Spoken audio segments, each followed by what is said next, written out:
And he said, just call 911. I said, what is it? Was somebody shot? He said, yes. And I said, who? It's the hardest thing I've ever been through.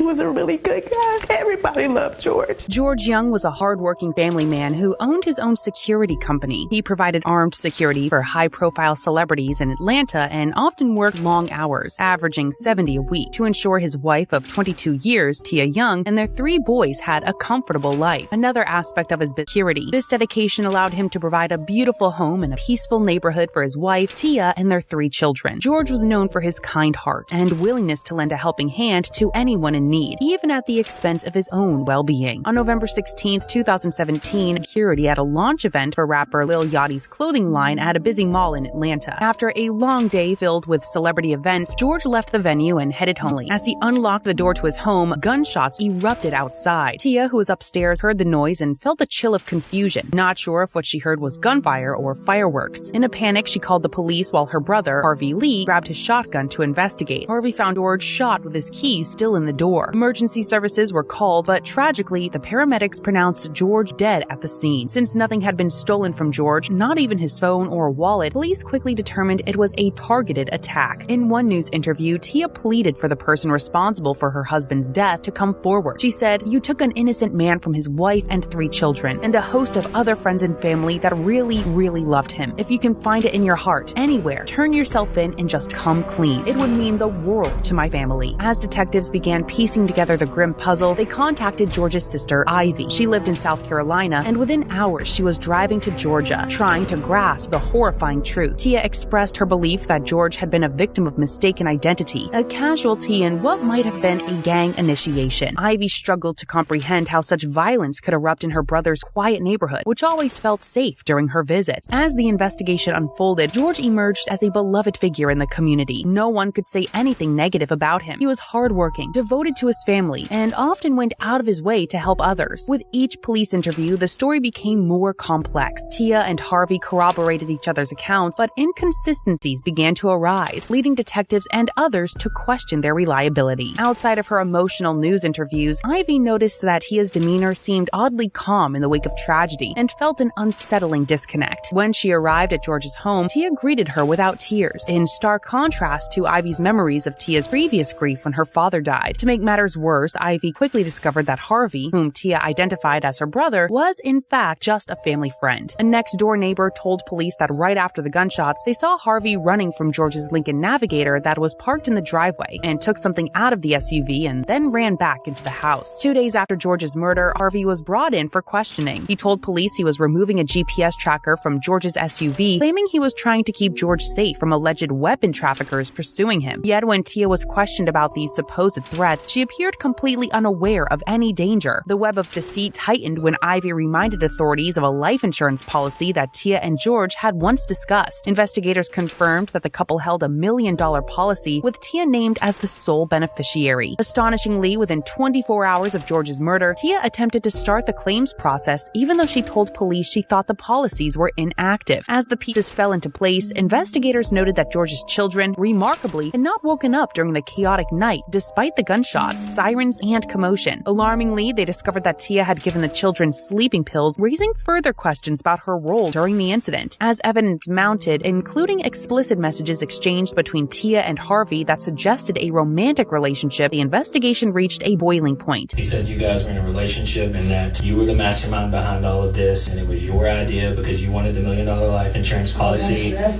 To take over George's job, and you guys would be set to be together. Both Tia and Harvey were arrested and charged with George's murder and were accused of conspiring to eliminate him for financial gain and to be together. In April 2019, after a shocking trial, both Tia and Harvey were convicted and sentenced. Received a life sentence without the possibility of parole, while Tia received life plus 3 years, with the potential for parole. The full scope of betrayal revealed a devoted husband was slain by those he had trusted most. George Young's tragic end is a reminder that sometimes the greatest dangers do not come from the outside, but lurk within the very walls we call home.